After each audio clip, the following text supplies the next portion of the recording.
Bismillahirrahmanirrahim. Alhamdulillahirabbil alamin. Allahumma shalli ala sayyidina Muhammad wa ala ali sayyidina Muhammad. Kawan-kawan, beberapa kali saya membahas tentang klep pelampung seperti ini ya. Ya, ini fungsinya adalah untuk menutup secara otomatis air yang mengisi bisa bak mandi atau tangki penyimpanan air ya, atau tandon, atau orang banyak nyebutnya toren juga gitu ya. Nah, jadi gini ya kawan-kawan, persoalannya adalah kadang-kadang nih banyak dijumpai klep pelampung ini tidak mau menutup secara sempurna ya, artinya sudah posisi menutup seperti ini, air masih ngocor, air masih keluar, sehingga bak mandi ataupun tangki airnya jadi meluber ya. Jadi ini fungsinya jadi nggak optimal lah kira-kira gitu ya.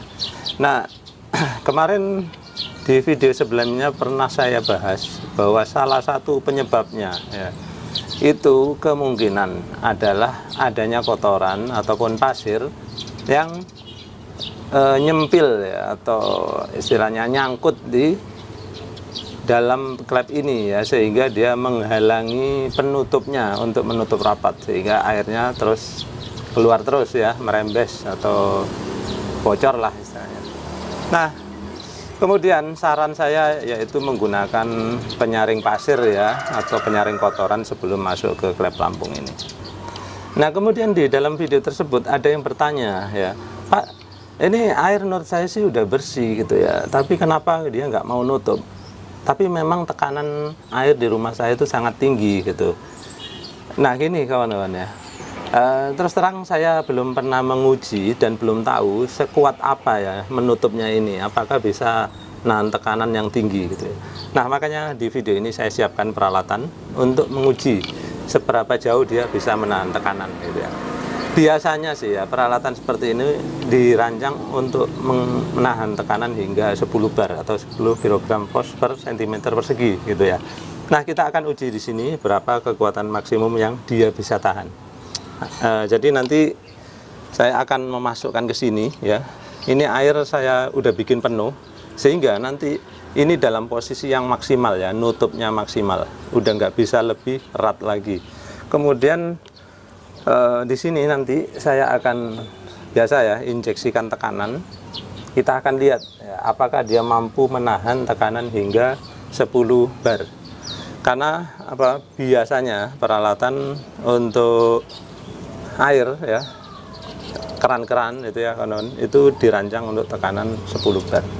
Oke, saya akan rangkai dulu, nanti kita lihat sama-sama hasilnya. Baiklah, sekarang sudah saya rangkai seperti ini ya. Jadi ini sudah siap untuk memompa air ke dalam sana. Kemudian nanti kita akan ukur ya, tekanan berapa tinggi yang bisa ditahan oleh klep pelampung ini. Nah, ini ada fakta menarik ya kawan-kawan. Ketika air isinya seharusnya udah penuh segini, nah pelampung ini di sini nggak mau tenggelam ya. Karena apa? Dinding penahan klep pelampung ini itu agak tipis ya, sehingga dia bentuknya itu agak bengkok sekarang ya. Jadi nggak vertikal lagi, karena apa? Torsi yang dilakukan oleh pelampung ini. Kawan-kawan bisa lihat ya, pelampung ini tidak bisa tenggelam penuh karena dia melawan ya. Dan tahanan dari dinding ini tidak sekuat yang kita harapkan. Nah, ini di sini kita lihat sih balonnya dia tenggelam sekitar ya 60% ya.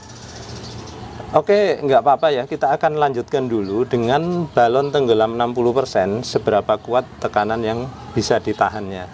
Ayo kita uji aja ya.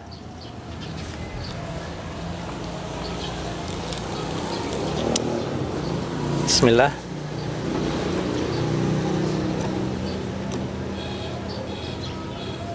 Ini udah 50, saya teruskan lagi.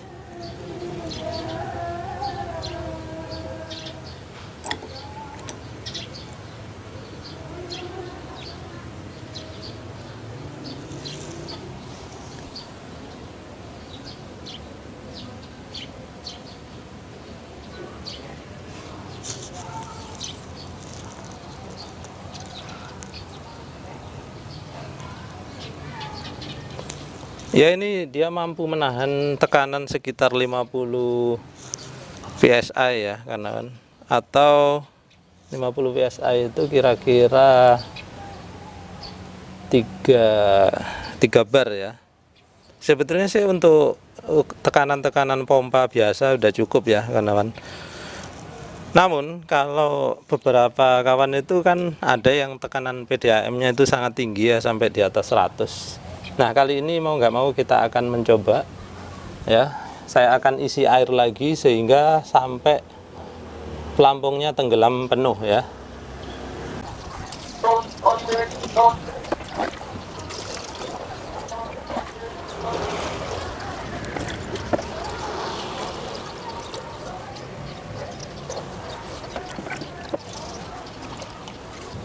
Baik, sekarang air sudah saya bikin penuh segini ya, kawan, untuk menenggelamkan pelampungnya di situ ya, sehingga sekarang harusnya kita dapat performance yang maksimal ya dari klep ini.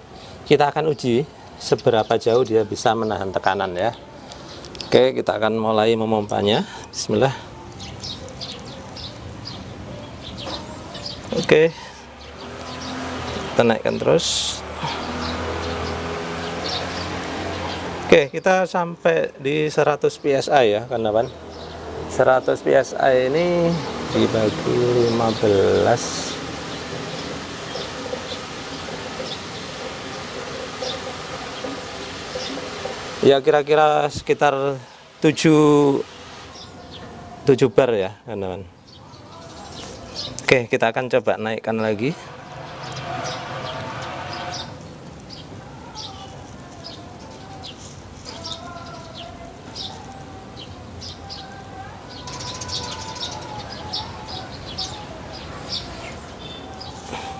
Oke, ternyata dia tidak mau naik sampai di atas 120 PSI.